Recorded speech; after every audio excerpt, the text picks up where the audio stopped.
आपके ऊपर अभी जो ये आरोप लगा हुआ है कि आप इतनी बड़ी रकम की चोरी किए हुए हैं, और किसने आरोप ये लगाया है आपके ऊपर? कितने रुपए या किस चीज़ की चोरी का आरोप आपके ऊपर लगाया है उसने?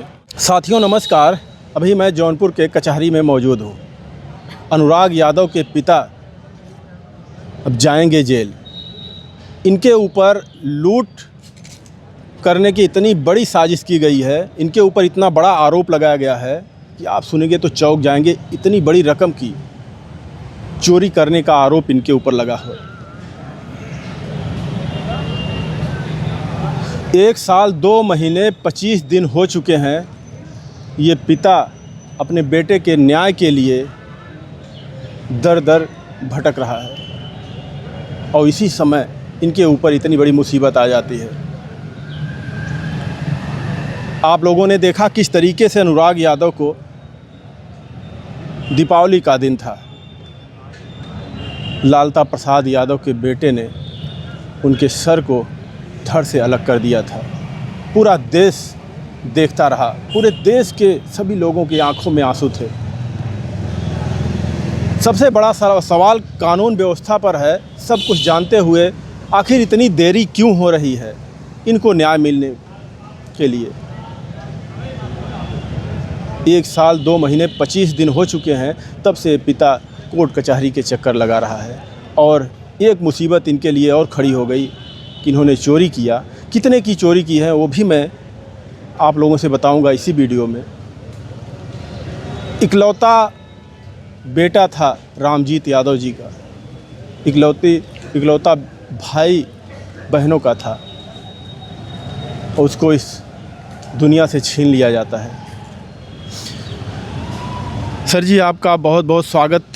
क्या कहें हम, जो दुख आपके ऊपर है उसको तो हम कम नहीं कर सकते, लेकिन इतना ज़रूर कहेंगे कि अनुराग यादव की आत्मा को भगवान शांति दे, और जो भी उनके साथ हुआ बहुत गलत हुआ। आपके ऊपर अभी जो ये आरोप लगा हुआ है कि आप इतनी बड़ी रकम की चोरी किए हुए हैं, और किसने आरोप ये लगाया है आपके ऊपर? जी भैया, आरोप लगाए हैं लालता यादव के छोटे भाई राजकुमार जी हैं। उन्होंने आरोप लगाया है और मुकदमा दर्ज भी करवा दिया उन्होंने। हालांकि जैसे आप भी शिकायत लेके जाते हो तो थाने पे मुकदमा दर्ज हो सकता है जी। और प्रशासन त्वरित कार्रवाई किया, मुकदमा दर्ज किया उनकी शिकायत पे। जी। तो हम नियम और कानून कायदे के मानने वाले आदमी हैं भाई, तो कानूनी तौर पे जो भी सबूत, गवाह या साक्ष्य पेश करना होगा अपनी सफाई में हम भी पेश करेंगे। जी। और उनको जो करना है भाई वो करते रहें। वो तो अपना बहुत कुछ कर चुके हैं मेरे साथ, तो ये मेरे लिए बहुत छोटी बात है। जी। और मुकदमा, पहले जिस चीज़ के लिए मैं परेशान होता था कि यार बच्चे हैं, परिवार है, मुकदमे में नहीं फंसेंगे, तो अब तो मुकदमा लड़ना ही है। तो इतना बड़ा दर्द सह चुका हूँ, तो ये छोटे मोटे इल्ज़ाम मायने नहीं रखते हैं। उन्होंने कहा है तो ठीक है भाई, उन्होंने कहा है तो वो साबित करेंगे ना कोर्ट में जी। कि इतनी बड़ी रकम वो मकान में क्यों रखे थे, गवाह कौन है, किसने लिया, लूटा किसने देखा, सबूत तो देंगे ना। तो ये तो बताओ, ट्रायल जब चलेगा मुकदमा तो होगा वो सब। बाकी प्रक्रिया ये है कि अब जमानत करानी पड़ेगी, हो सकता है 2-4-6 दिन के लिए जेल भी जाना पड़े। तो जो भी होगा, हम तो कानून के सहयोगी हैं, सहयोग करेंगे कानून का, हम प्रशासन का सहयोग करेंगे, जैसे करते आए हैं आज भी करेंगे।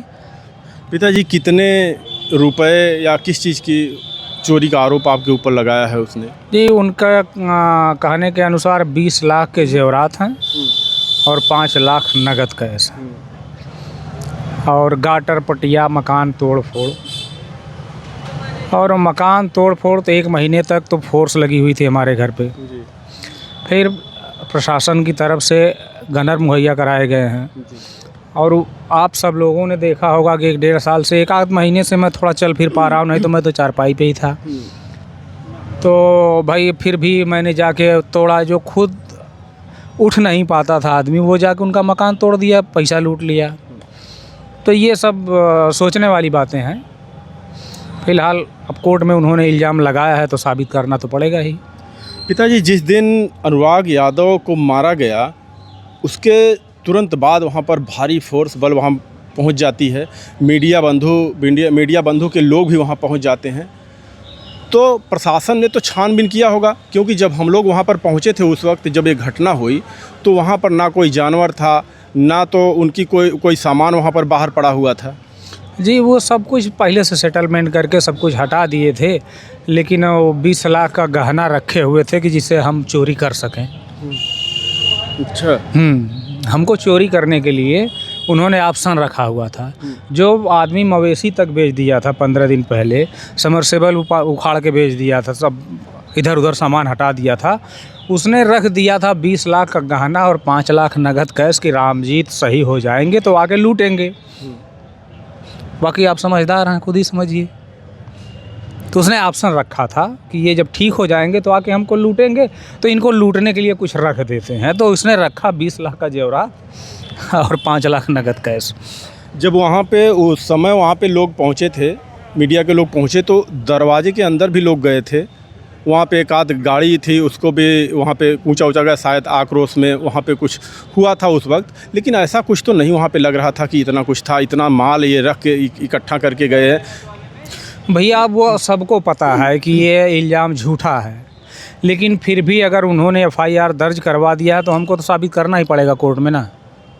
कोर्ट में अगर हमने आपको लिखवा दिया कि आपने मेरी जेब काट ली, तो आप कई साल लग जाएंगे आपको सच साबित करने के लिए कि मैंने जेब नहीं काटी है। और मुकदमेबाजी तो ये ऐसा ही तमाम मुकदमे पहले भी वो करते आ रहे थे, आज भी कर रहे हैं। और मुख्य उद्देश्य उनका है ना कि सुलह के लिए जो प्रेशर बना रहे थे, हमारे यहाँ कलेक्ट्रेट के वकील साहब के ऊपर प्रेशर बनाया कि सुलह करवा दीजिए, दीवानी के वकील साहब है उनसे प्रेशर बनवाए सुलह करवाइए, और 60 लाख देते हैं, इतना देते हैं, उतना देते हैं। सुलह की बात कर रहे हैं कि पैसे ले लीजिए और सुलह कर लीजिए। हाँ, कर रहे थे। हाँ। तो मुकदमे में गवाही होनी बाकी थी, तो हाई कोर्ट के वकील तक इन्होंने जो है सोर्स लगाया कि सुलह करवा दीजिए, जो भी है आपको जो कहोगे हम आपके लिए भी कर देंगे। तो मैंने सबसे यही कहा कि भैया पैसा मायने नहीं रखता है, मेरे लिए तो एकदम मायने नहीं रखता, पैसा लेके करूँगा क्या। तो सब चीज़ से हार गए हैं, तो उसको कहते हैं खिसियानी बिल्ली खंभा नोचे। अच्छा पिताजी, ये ज़मीनी विवाद इतना दिन से चल रहा था, इसकी शिकायत भी आप लोग करते थे, प्रशासन को अवगत कराते थे कि ऐसा हमारे साथ कर रहा है? बिल्कुल, बहुत बार कराए हैं हम, तमाम रसीद सब रखे हुए, मुख्यमंत्री पोर्टल पे डाला गया है, DM साहब को, कप्तान साहब को तत्कालीन जो थे, तो सबके यहाँ एप्लीकेशन हम लोग डालते थे, थाने पर भी जाते थे। कभी संज्ञान प्रशासन ने लिया था इसके खिलाफ? जी नहीं, क्योंकि उस समय जब हम लोग बात करते थे तमाम बातें खुलकर सामने आती थी, बताया जा रहा था, या रिवॉल्वर लेके धमकाता था, तमाम तरह के असलहे दिखाता था। जी भैया, वीडियो फ़ोटो भी हमने अवेलेबल कराया था तत्कालीन थाना अध्यक्ष महोदय को। अगर उन्होंने उसी समय उनके घर की तलाशी ली होती तो शायद आज इतनी बड़ी घटना न होती और मेरा बेटा मेरे साथ रहता। पिताजी, अभी 1 साल 2 महीने 25 दिन हो गए, कहाँ तक ये मामला कहाँ तक पहुँचा? अभी जो अवैध कब्जे में लालता प्रसाद यादव का घर बताया जा रहा था कि अवैध कब्जे में बनाया हुआ है, उस पर बुलडोज़र की बात की जा रही है, इतने दिन हो गए, कार्रवाई कहाँ तक पहुँची? भैया देखिए, हर तरफ से आदेश हो चुका है, सिर्फ बुलडोज़र की कार्रवाई होनी बाकी है। और माननीय तहसीलदार साहब हैं, DM साहब हैं, अधिकारी हैं, वो लोग जब उचित समझेंगे तो बुलडोज़र कार्रवाई करवाएंगे और इनसे मुआवजा भी वसूला जाएगा। 76,950 ऐसा कुछ अमाउंट है, वो भी वसूला जाएगा। थोड़ा विलम्ब हो रहा है वो अलग बात है, देर है अंधेर नहीं है, लेकिन मुझे पूर्ण भरोसा है कि विलम्ब हो रहा है लेकिन न्याय होगा। इतना दिन हो गया है, क्या लगता है कानून व्यवस्था पर आपको अभी भी उम्मीद है कि आपके साथ न्याय होगा, जैसा न्याय आप चाहते हैं? भैया देखिए, मन तो विचलित हो जाता है, कभी कभी ऐसे विचार मन में आते हैं कि यार मैं जी के क्या कर रहा हूँ। फिर सोचता हूँ कि यार नहीं, उन लोगों की दुर्दशा हमको देखनी, इसलिए हमको ज़िंदा रहना है। क्योंकि जब उसने अनुराग यादव के साथ ऐसा किया, सारा साक्ष्य आप लोगों ने दिया, सब कुछ साफ था, दूध की तरह एकदम साफ था, फिर भी इतना विलम्ब क्यों हो रहा है? देखिए, दरअसल मामला जब न्यायालय में आता है तो न्यायालय का काम है कि दोनों पक्ष को सुनना। तो अभी गवाही चल रही है, फिर उस पर जीरा बहस होगी, दोनों पक्ष को माननीय जज साहब सुनेंगे, उसके बाद फैसला देंगे, तो इतने जल्दी निपटारा नहीं होगा। ये तो पता है।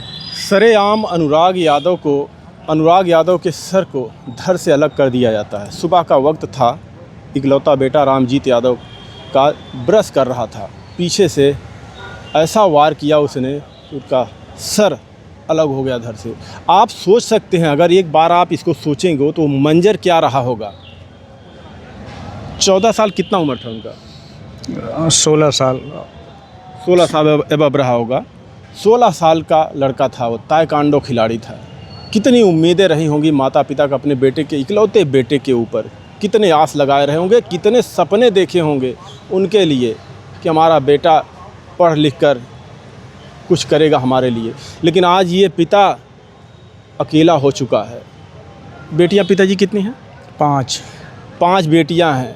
कल शादी ब्याह हो जाएगा, अपने घर चली जाएंगी। अब आप समझ सकते हैं, बुजुर्ग माता पिता का सबसे बड़ा दुख अपने बेटे को, शरीर को कंधा देना। इससे बड़ा दुख किसी भी माता पिता के लिए नहीं होता है। फ़िलहाल देखिए, अभी तो आरोप लगा है इनके ऊपर, और हमारे देश का जो कानून व्यवस्था है इसको आप लोग भली भांति से जानते भी हैं और अवगत भी हैं इससे। क्या होता है इस बूढ़े बाप के साथ, क्या उस जो चोरी का इल्ज़ाम लगाया गया है इनके ऊपर, क्या उसके जुर्म में इनको जो जेल होती है या फिर बेल मिलती है। कमेंट पर भी राय ज़रूर दीजिएगा कि आखिर इस बाप को न्याय कब मिलेगा। ऐसे हमारे देश में एक रामजीत नहीं, तमाम पड़े हैं, तमाम लोग हैं जो न्याय के लिए दर दर भटक रहे हैं। कितने लोग तो अपनी जान तक, प्राण तक त्याग देते हैं, लेकिन न्याय उनको नहीं मिल पाता। कमेंट पर भी राय ज़रूर दीजिएगा कि आखिर सब कुछ साफ होते हुए भी इतना विलम्ब क्यों हो रहा है। धन्यवाद।